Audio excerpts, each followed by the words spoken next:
Well,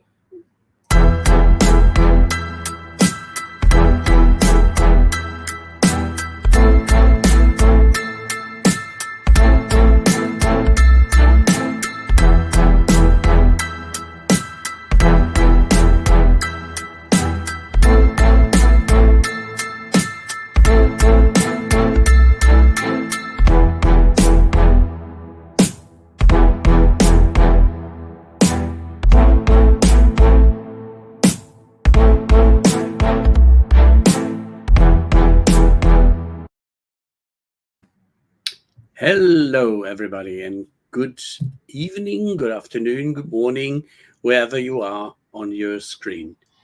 Today, we had planned to have our dear friend Thomas Webernite, who is recently on Rhodos and enjoying his vacation with his relatives, together here with David Fauser, which we have announced.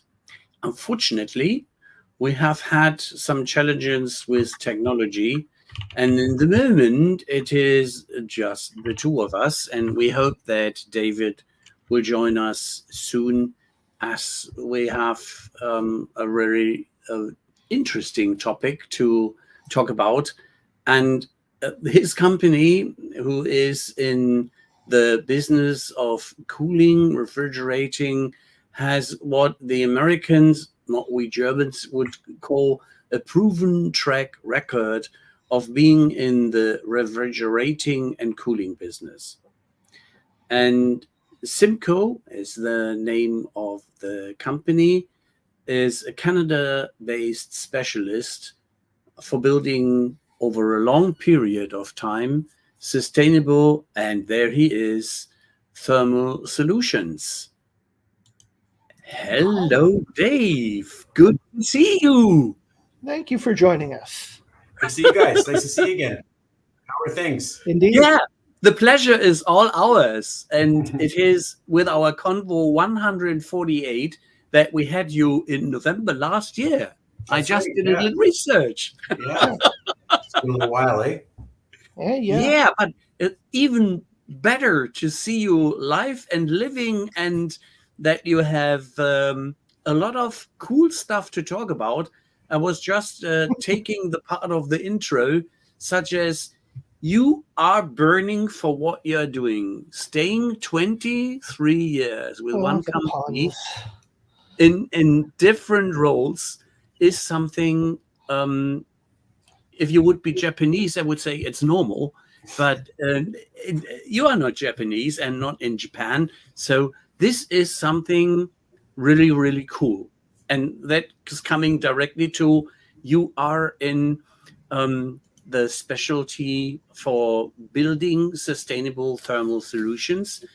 And you seem to be thrilled and driven by what your company has to deliver to over 7,000 customers. And with your latest solution in cooling, you have a very attractive offering as well for especially data centers. And that was the pinpoint where we said, that is something in these days when they do crypto, when they do a lot of artificial intelligence, and they do a lot of non-sustainable energy consuming. Gosh, how can we get this in a more appropriate way again? And you are wholeheartedly driven by delivering such innovations, and you are doing a show in July, if I'm not mistaken, innovation together with your company and doing some stuff there. And you are a charming person, as we know you from the last time, and you are committed also to your fellow citizen and other beings. And you did a long ride, I guess. That is a fantastic opportunity to talk a bit about Ride, Don't Hide and that initiative and what you did there. So welcome, David. Welcome. Wow, that was quite the intro. Thank you. Didn't leave you anything. No, it didn't leave me anything. No, but everything you said is true. Yeah, really excited to be here and really excited about our new, what we're calling Data Force One, which is a new system that we've created to I mean, the data center is a growing market. It's a growing market for sure. And we have a solution that uses 30% less energy, which we believe will allow data centers to put more power into what they do, which is storing data or using it for AI or whatever they're using it for. So I think we've got something pretty good here that we've created, and I'm pretty excited to talk about it. Well, let's get right into it then. Yeah. Did we miss anything in your introduction which you would like to add, David?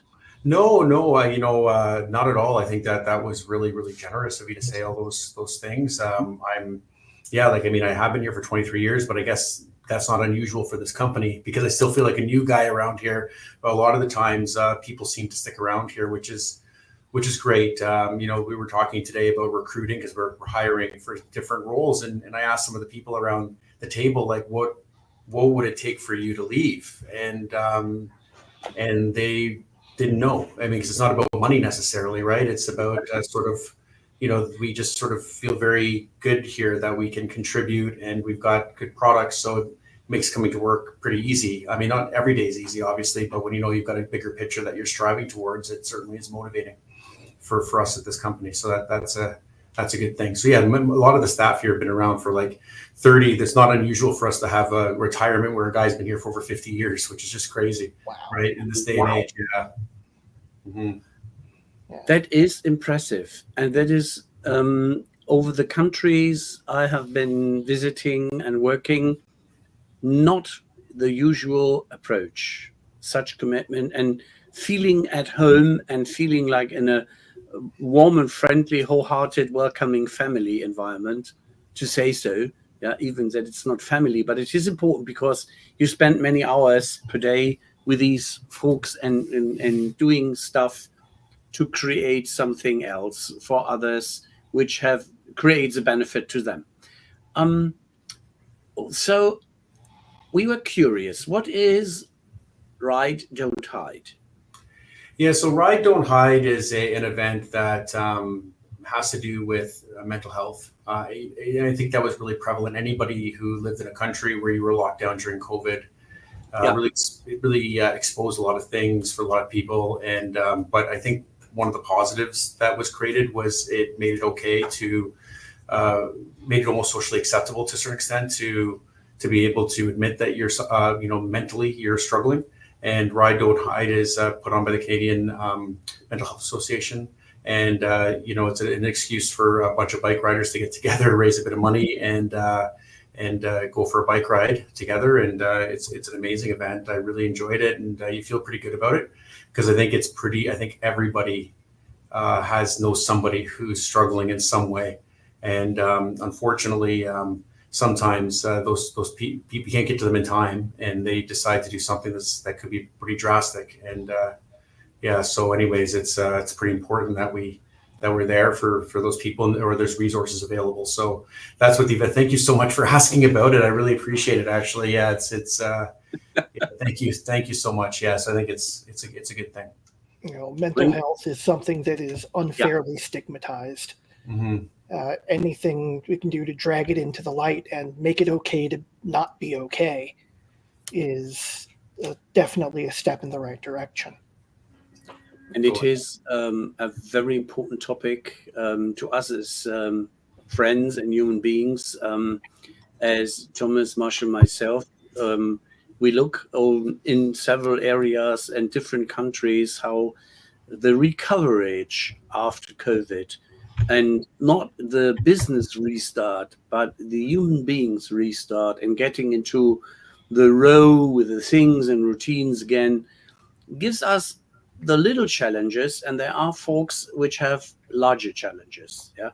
So that when you were used to do your marathons and your long bike rides, and at a sudden, after having a stronger case of COVID, you have to start from scratch and you have to get your physical fitness again.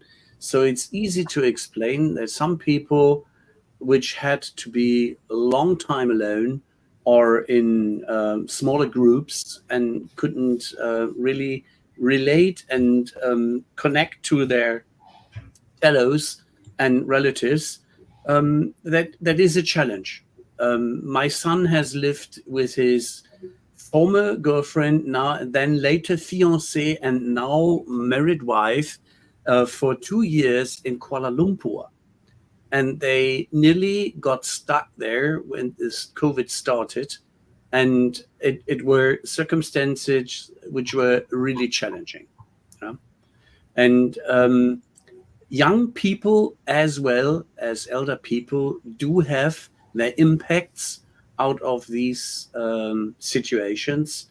And it is fantastic to see not only to the individuals and their well-being, but also to our capacity, complete environment, the world we are living on, the earth we get support from to do what we do. And that for the next and after that regeneration, there is still something left, which is with keeping nice and shiny and enjoying, such as Thomas took some pictures about the sunset on Rhodes Islands and all these lovely things one can enjoy. So I was very curious.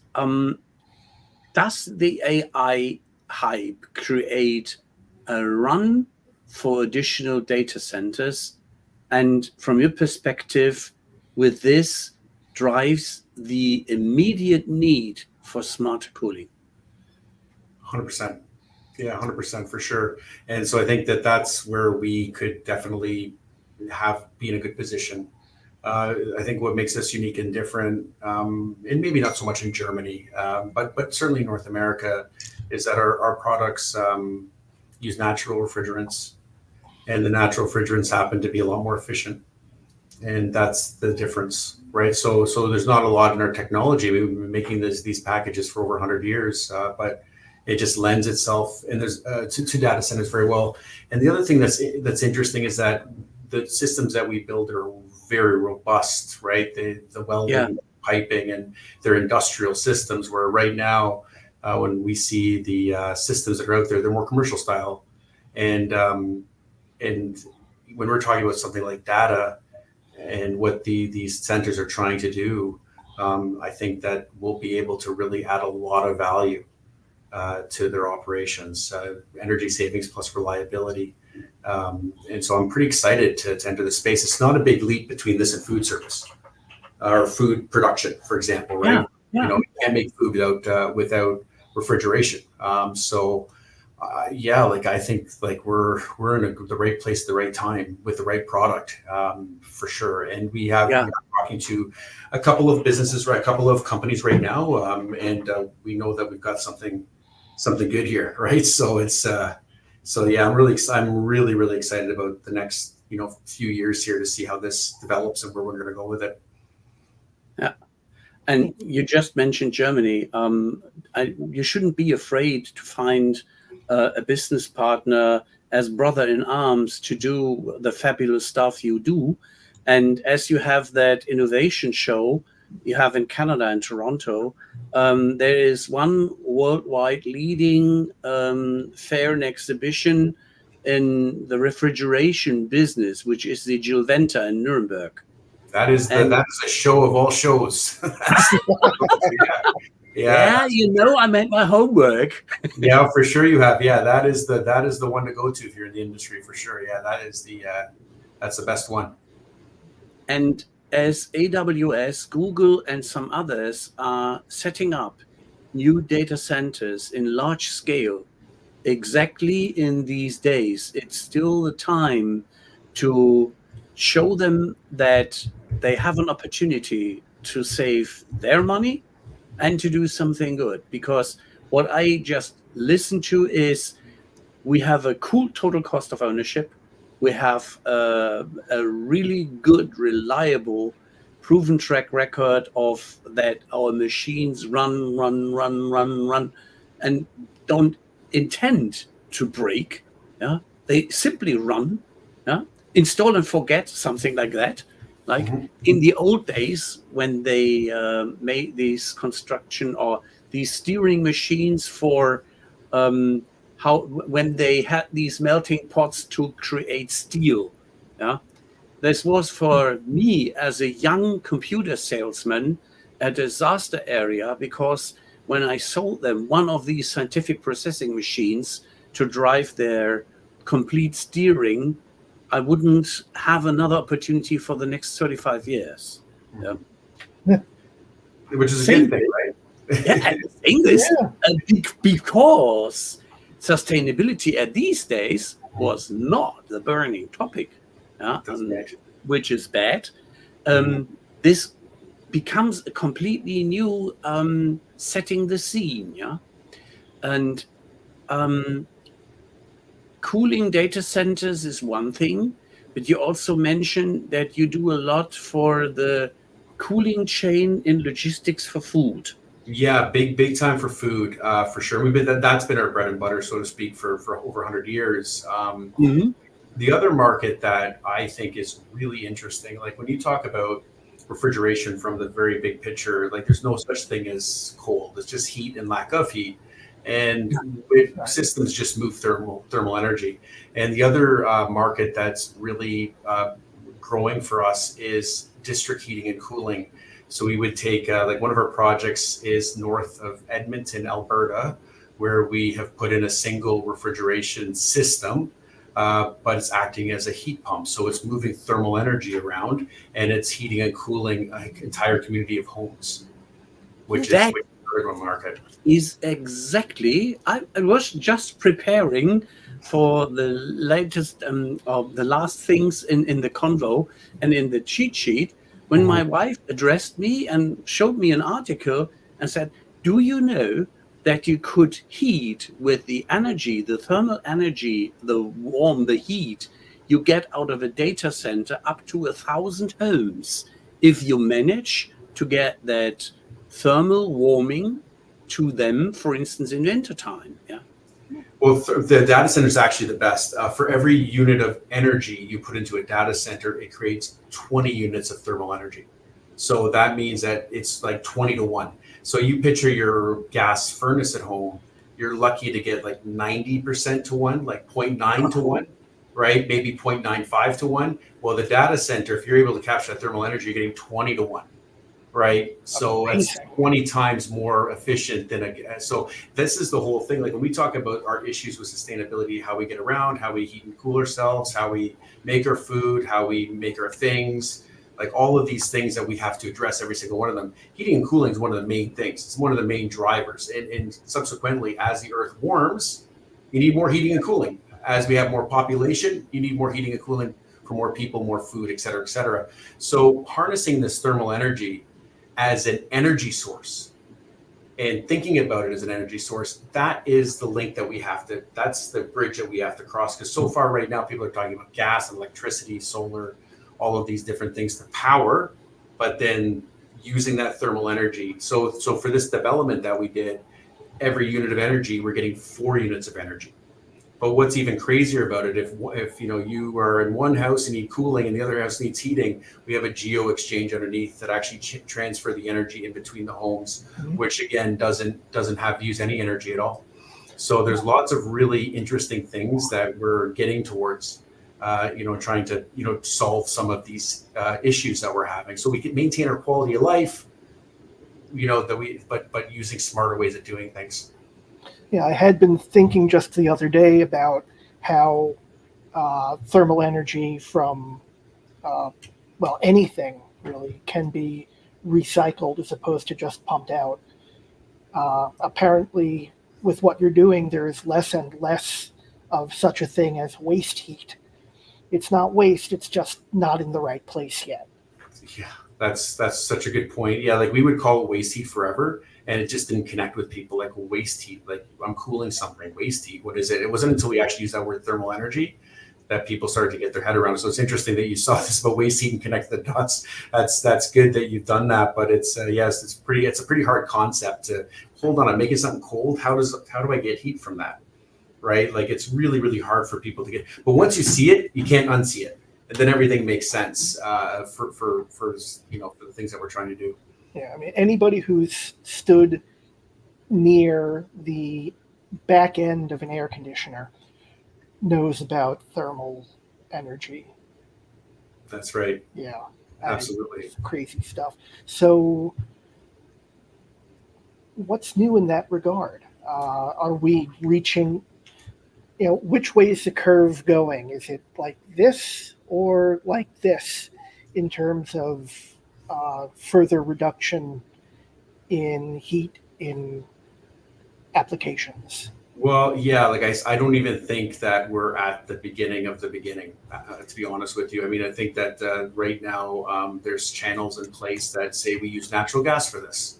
And so I think that one of the things is natural gas obviously not good for the environment. It does cause global warming, and that's part of the shift if you want to get to net zero is eliminate natural gas. And so I think that as gas prices rise, that will be that's going to shift thinking, because traditionally, as I said, that this technology has always somewhat been around. It's advanced a little bit, but I think it's really the price of natural gas or in other factors that corporations and in connections and all these other good things that have sort of kept things the way that things are. So I believe that but people are getting smarter. And they're getting more critical. I mean, that's the one thing that I've realized, at least in the past 5 years. First of all, there's more scrutiny on what you say you're going to do. I don't think we're quite there yet, but it's starting. And I also think that the buyers that we're connecting with now are more educated and causing some more, some intent, good conversation back and forth. Right? Like we don't say waste heat now and it sort of goes over someone's head. Someone's like now at least saying, well, what is that about? How do we get the thermal energy? And similar conversations that we're having right now in regards to it. So I think we're at the beginning of it, right? All about those BTUs. Yeah, all about those BTUs, man. Absolutely.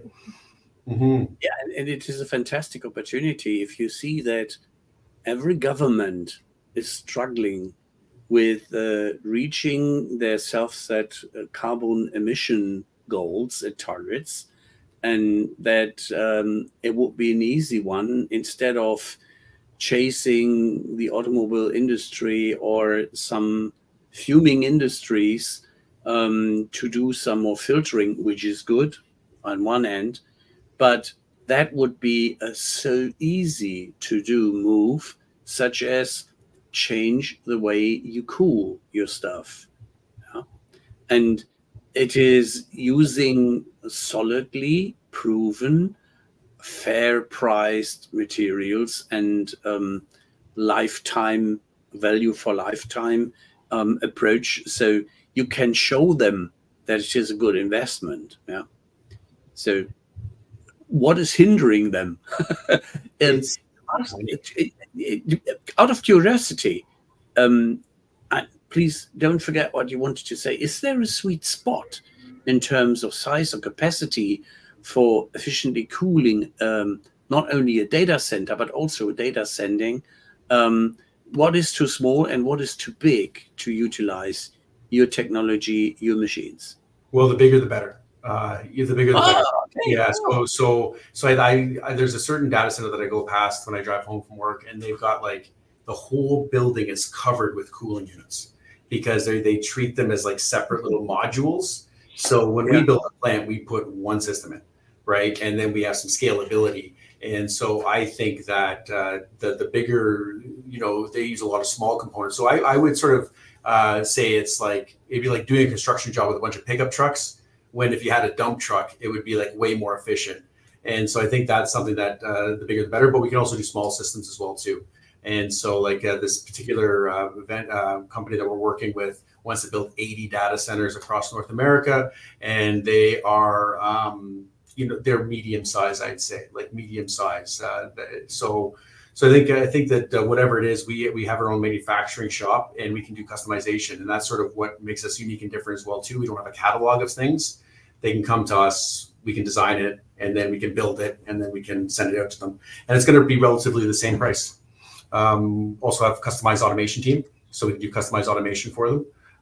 So it's sort of a customized solution The thing is with this industry, it's like Fort Knox. It is tough to get into, right? It's very, very, very tough. It's, and I think that the guys that run these centers, they can't afford to take a risk. So I think we're going to have to really be able to prove ourselves. And, we're really excited about working with a couple of these opportunities to show we know that we can make it work, because to us, we look at it and go, it's just like a food plant. I think it's just as critical. So we know what we have is going to be really good when we get going with it. As you know, one who could potentially utilize your technology and you use their product, and they just build a data center, and it is Zoho. They built a data center in Canada recently. So that was my first thought when I saw Thomas' approach, such as, I got David on the horn, and he said he would be thrilled and he would love to join us again. And I said, didn't Zoho just finish their plans for doing a data center in Canada? That is a coincidence, which is really no coincidence, such as that would work nicely together. I talked to them about it, and they have a sustainability vision.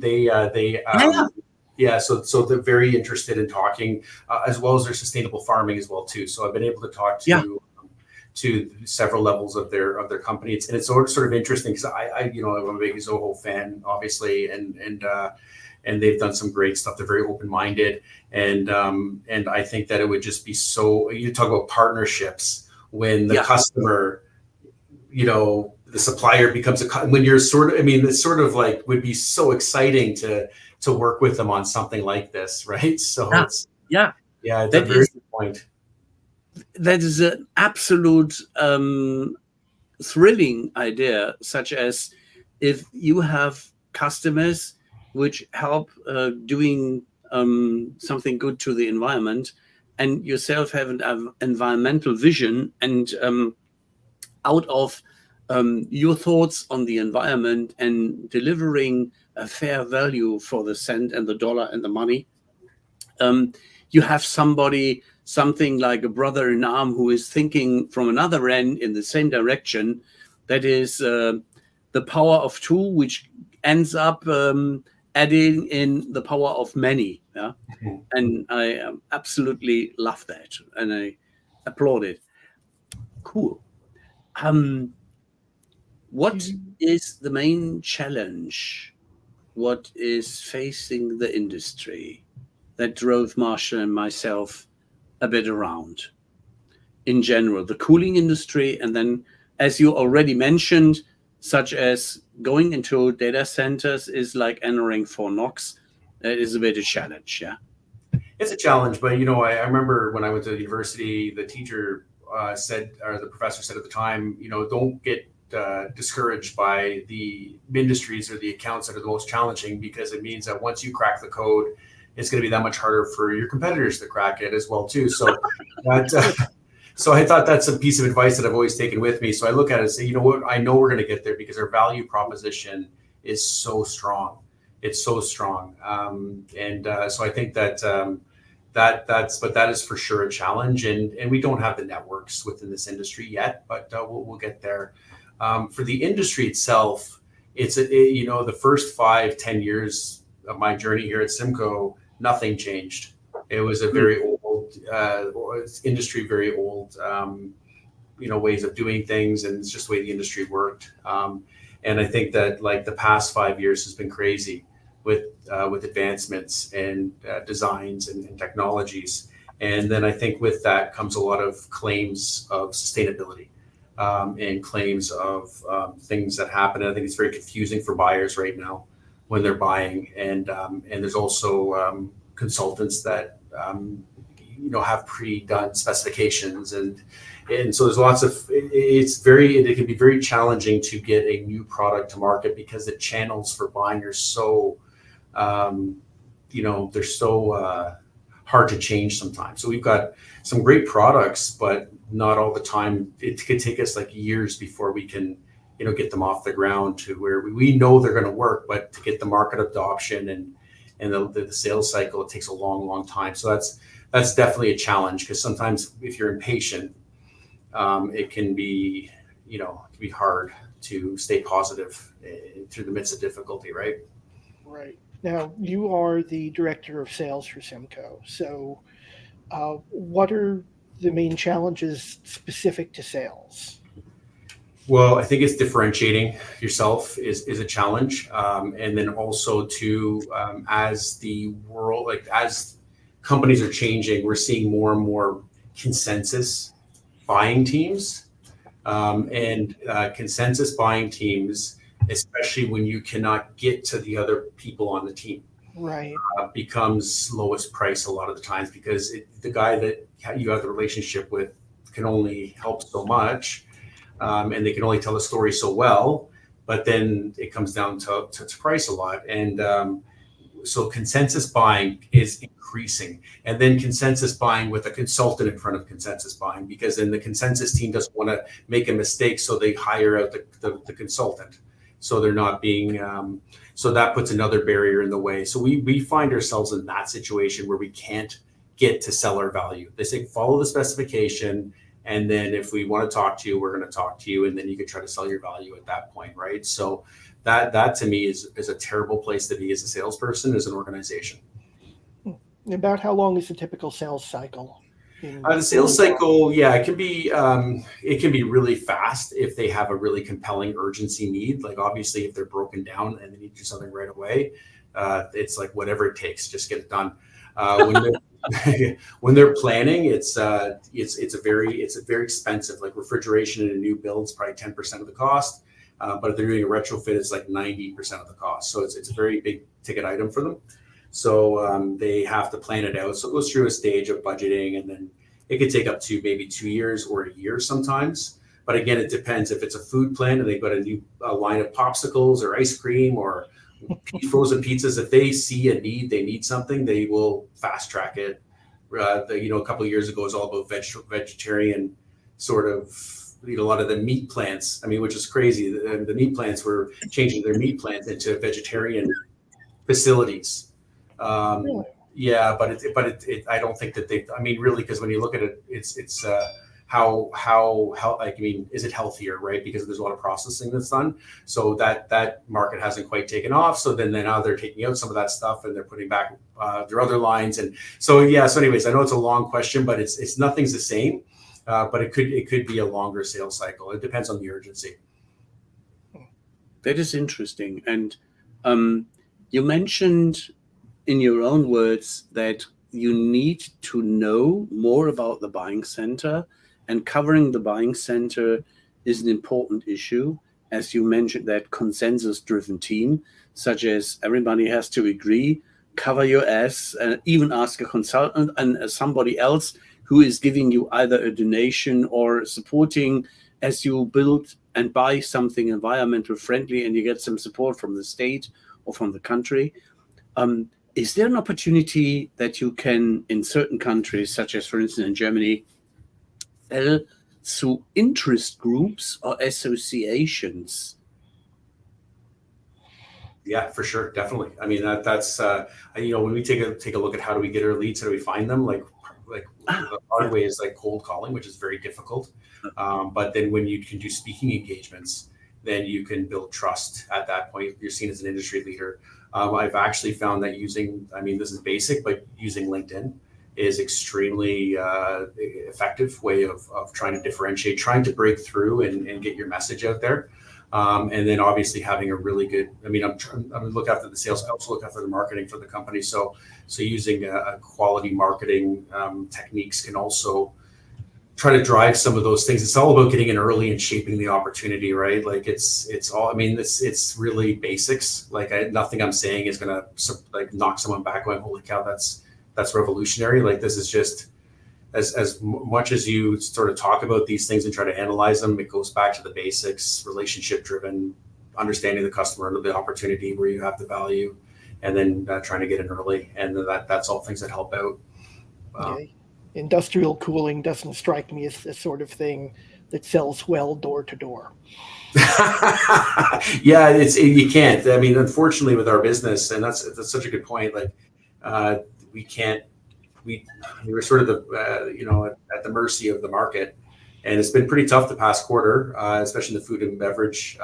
We have seen a slowdown in spending, so it's been pretty challenging for sure.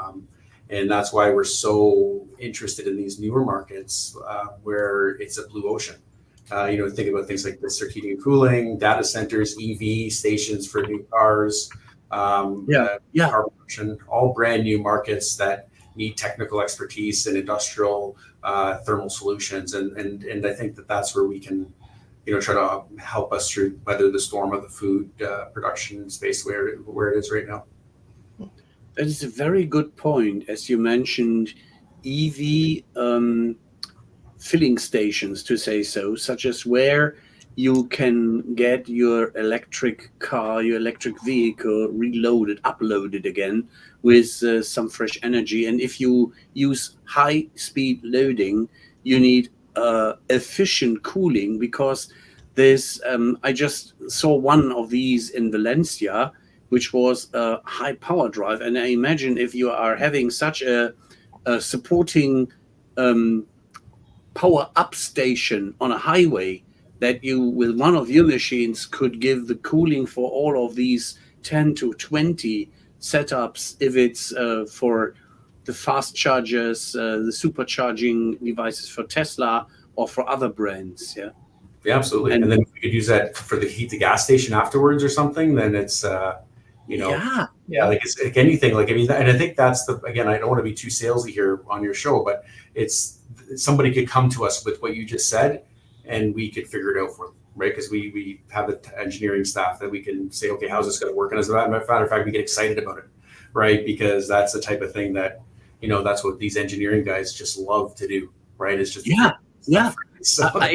I just get even that I'm not in that industry, I took the bait, such as, wow, that is developing ideas in my head, what to deliver and what to create and how to benefit for the environment and my wallet. Yeah, if I'm, for instance, ENBW or any other utility company which is selling energy and power and electricity, and I would like to have this easy to deploy. So that is interesting. And now coming to the part, marketing is no rocket science. You use LinkedIn. That was the reason why I found some of your postings and about the picture of the machine. And on the other end, you have a solution which is driving your stuff forward, such as where do you see the opportunity to drive the teamwork, the spirit in the team, from marketing to sales, and the typical situation. And you mentioned that people are there some for over 30 years or 50 years. Is there a difference in your organization which is not following the typical gaps and to be bridge building and challenges between marketing and sales? Yeah, like I think that one of the huge advantages that we have is that that you have a person that looks after both of them, right? Like, I come from a sales background, but and I've taken marketing on. So having that, and then as a sort of single focus. So in this organization, again, right or wrong, I use the marketing staff to enable our sales team. Like, our goal is to have somebody call up who's already has an idea of what they want to buy. Again, this is not rocket science. So that's the role of the marketing team, is to find qualified leads. And the sales team has to find and keep customers, right? And so the marketing team is an extension of the sales team. And so again, it's not perfect. Like, nothing is perfect, but I think that instead of having two leaders that are trying to fight it out and duke it out for, hey, I'm giving you leads, your leads aren't good enough, having somebody say, like, look at it objectively, going, how do we actually make this work and what actually makes sense, is something that is I think a luxury to have, right? Sure. Yeah, I think anyways. I mean, I've only worked at one place really, right? So I only have one perspective, and what would be interesting to me may be sort of basic to others, right? Marshall just gave a hint from Vladislav Sakharov. Yeah, about if you're using a sales methodology, which you can follow up also in your CRM system. Yeah, we do use a sales methodology, and our sales methodology, it really is, since we started the CRM, we were very focused on the buyer, very focused on how people buy as opposed to how we sell. So our sales funnel is related to, the first phase is the qualifications phase, which is pretty basic, but then the next phase would be the budgeting phase, because we know that our customers budget for a job. So that really helps us with being able to have those conversations. Like, you're not going to make a sale during the budgeting phase unless there's something really, really compelling there, right? The next phase would be then the final estimating phase, like shaping the final estimate for the customer, the final solution. And then obviously the last stage would be, working with the closing stage, we call it here, which would be basically working with them to help with the deal, get across, shape it to the end and all that other stuff. So in our methodology, we use some scoring. So we use the AI, so to speak, and I hate to use the word AI because it's not AI necessarily, but we do have some ways of looking at past deals, and then as they put information about the deal in, depending on what stage it is, it'll actually score the deal based on probably about 30 pieces of data. And it scores the deal, then we can then decide. And then we have like a moment of truth. You want to say that, we have a way that we work with the team to say, like, how good's our relationship? How much is the urgency? And how good is our fit? And what's our value proposition? And all of these different things. And what's our path to win? And we really emphasize fact in that. Right. So say, for example, we're working and you're giving me some data like, hey, we did a good job last time, we're going to get the job this time, would be something I'd hear from the sales guy. How do you know that? Right. So we go through a fact-based methodology, but there's no penalty for not knowing what you don't know, because everything you don't know then becomes part of the strategy to win the deal. Yeah. So that becomes the methodology that we follow. So I think between like really, really qualifying the deal and knowing where we are from a very truthful perspective, and then really focusing on how the people buy as opposed to how do we sell to them, it would be our sales methodology at our company. Again, I don't know how other companies do it, but that seems pretty effective for what we're trying to do. What you describe is a very thoughtful approach to go for your known to be helping you in your success as critical performance indicators and success factors. You have that list of the 30, these are your strategy things you look for. Then you have the Kanban methodology, how in the process in Zoho, the CRM you're utilizing, things are going forward, and you can then add out of experience the next questions for that stage might be this one and that. And that is a very thoughtful operation and comes very close to what Vladislav just mentioned with medic with 2C or medic plus with some other observations, which is very useful to somebody who has not a dedicated plan and experience on how to be successful. And what you described is very, very interesting to follow up in another conversation, as this is a really important driver that you have in the teams, a known strategic approach, such as I drive my marketing to get these informations, which I need as critical success factors to drive for the next step. That is really cool. Yeah. Mm-hmm. Absolutely. Yeah. Another applause. Oh, thank you. Well done. And so there is the question, and what I really found really cool is that from the leadership perspective, you just mention in one sentence, we don't blame somebody if he doesn't get that information. We just try in the team to get it. Yeah, that is a team approach to go over that hurdle together and not as a lonesome rider. This is something I embrace. Yeah, that is really cool. It's okay to not know something as long as you work to find out. Yeah, or sometimes you're just not going to know, and then that changes our strategy. But to create a safe space that somebody can say, I don't know, and then we can work with that. We can live with that, right? But I mean, obviously, the expectation is you try to know as much as you can, right? But it's, yeah, but that it is what it is, right? And that's the way it is, yeah. Yeah. Well, that's working with knowns and lowercase u unknowns. I wonder, this is a bit of a pivot. If you keep an eye on electrical engineering and related topics like room temperature superconductors, is something I was just reading about the other day. I know that there haven't been any developed yet, but there was some news out there suggesting that they might be on the horizon. How would superconductors, room temperature, ambient temperature superconductors affect your business? Would it be something you could easily move into, or something that you think would take a long time to become a factor even after development? Thoughts?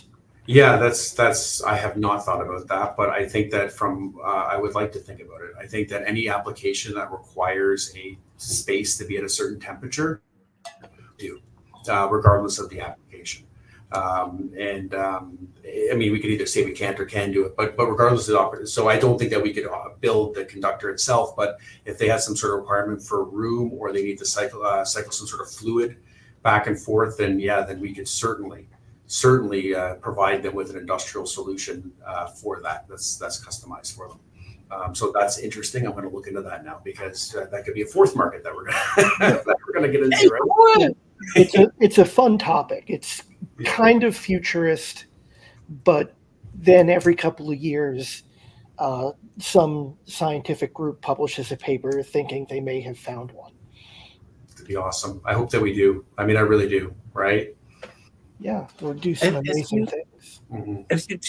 As you take out of history a more team approach, how do you keep the complete team, not only the sales team, motivated, David? Well, yeah, I mean, that's the age-old question, right? It's how do we keep everybody motivated? And I think that some of the way that we do that is in our hiring practice. And what we're really looking for is like when they talk about, I mean, I'm a big hockey fan. I love hockey. We built a lot of hockey rinks. And one of the things they say in hockey is you can't teach height, you can't teach speed, right? And so I think that we look for some core attributes for people as they come in. So we know that people that come in really aren't going to have the technical expertise, but do they have a growth mindset? And are they intrinsically motivated? Like, how good's their communication skills? And so we're looking to hire based on traits as opposed to based on their resume or based on their past experience. So I think that really is, I mean, every company would probably say this, but we're looking for self-motivated people. And then we also, one of the crazy things, one of our crazy inventions that we came out with about a year ago, and it's in a lot of the pro hockey rinks now, is a thermal camera that has 91,000 points. Like, we look at 91,000 points of ice, right? And the way that product came about is I was over in Finland at a hockey game, and I was helping, and we were measuring ice temperatures. And what I didn't realize is that there was a 5-degree difference on the ice surface, right? And so that's really affects playability. And so I was back in my office here. I'm talking on the phone to somebody about it, and then one of our guys that maybe 23 years old from our automation group knocked on my door and said, "Hey, I overheard your conversation. I found this amazing camera in Germany, right? I think that we can maybe reprogram it and now it's in NHL ranks, and it's been a game changer for the ice rink industry. So I think that, like, as part of that, when we're looking for people, it's like somebody, a 23-year-old, give us a solution and to be involved in that, put it forward, and then we could utilize it right away. So I think it's just part of that innovative sort of culture that we're trying to create, and then we're seeking the team to be able to come up with things. So I think that's part of it too. Like, it's not a top down, this is how you have to do it. What do you know type of thing. It's highly encouraged that we have that innovative spirit throughout the company. So I think that's ways that we keep people motivated. I think those are ways. Plus, your offices have to be really well cooled. They have to be well cooled. Best air conditioning I've ever worked for. Yeah, they better be.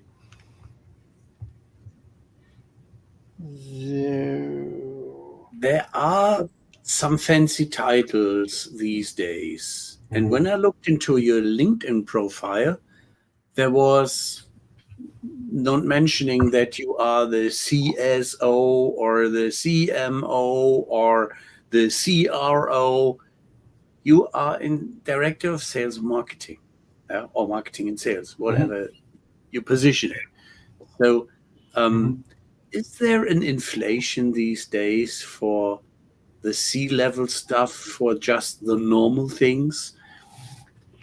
Or... Yeah, I guess so. I mean, my neighbor has the same title as me, and he looks after himself, basically, right? So I mean, it's definitely there, but I mean, I think so, maybe, but maybe that helps recruit people, or maybe it's important to certain people. I'm not really too sure, but it's it's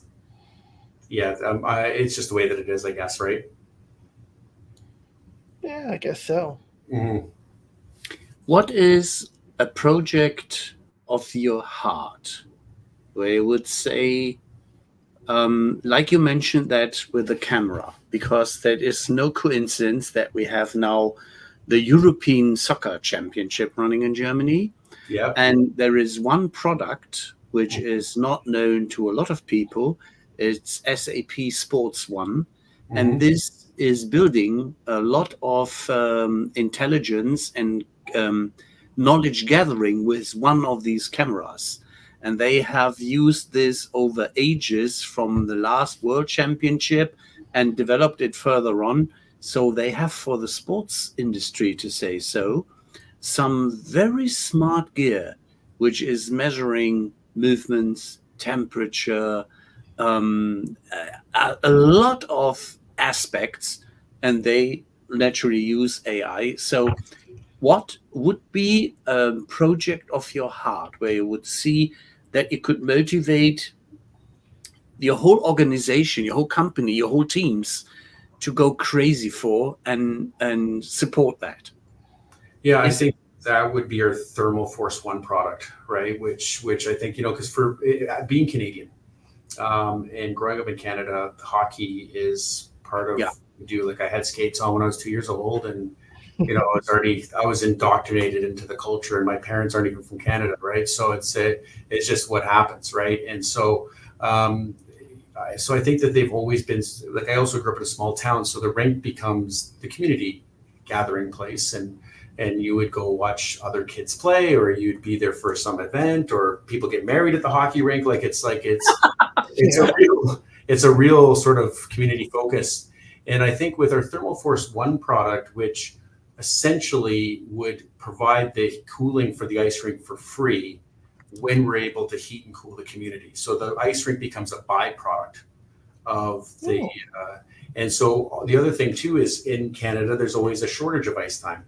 So for a new community, they could put in a 6-pad ice rink, and they could use that, and it would be all that thermal energy can go out to the community. So instead of it just being a meeting place, and the second most expensive building in the municipality, it could now become a place where you could have as much ice as you could handle. And it's also providing thermal energy to the community, and it becomes something that makes money for the municipality as opposed to costing money. So I think that, to me, is like, we're there, we can do it right now, and we have done it in spots like we've done it for Vancouver, where they have an outdoor rink, and we go into the district heating and cooling. And then we've done this Edmonton project. We just haven't done like a big 6-sheet ice rink that heats and cools the community. So I think that, to me, when we get that done, will be a really special moment for our organization, and a real turning point I think for Canada in regards to hockey rinks. I really, really believe that from the bottom of my heart. I do. I think that we've got something big going on there. Yeah, you just have touched that in the way of, you touched Finland as well, where they are very hockey mad. And in Germany, the Cologne Sharks, or some others I know quite well, and they use Canadian coaches because you just have the best. Yeah. So that is a really interesting perspective, that you could deliver a lot of good stuff to all these smarter and little stadiums, and deliver benefits all over the regions, and even that it's not around the corner. They should find the red carpet for you if you enter some of the hockey arenas. Yeah. And tell them the good story. Yeah, it's a good story for sure. So I think I'll see that before I retire. I really do. I think I'll see that, because it just makes so much sense. It makes total sense, right? That to me is where you can have more and use less. Like that is just the perfect combination. Like where you be more sustainable, and then you have more. Like it's everybody wins. Everybody wins, right? And it exists. So I just think about the little piece that I know of, just thermal solutions, and what else is out there that we don't know about as we're trying to solve climate change. The more attention that's put on it, we may be able to have more. Like that's the crazy thing, as we, as we adopt some of this stuff, right, and try to get through the natural paths of doing things, and that's the challenge, right? But so anyways, no, it's good. Like, I think going back to German hockey for a second, I think that there's a lot of pro players coming from Germany now. I think it's good. I'm going to be over in Munich in September, end of September. There's a new rink that's opening in Munich.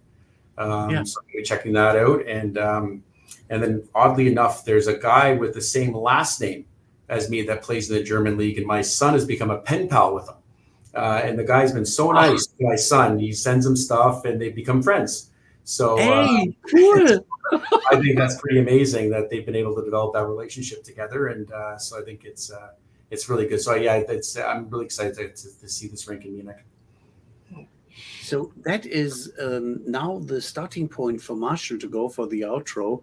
And it's fabulous that you mentioned that very heartwarming story about that over winning in a compelling and getting together sport can bridge countries, regions, and even crossing the Atlantic and create friendships. Hey, cool. Yeah.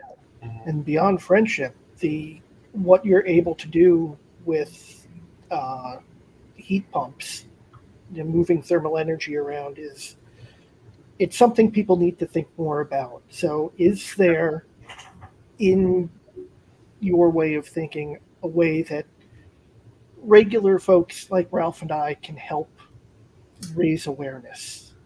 Because I think it's the coolest shit ever, man.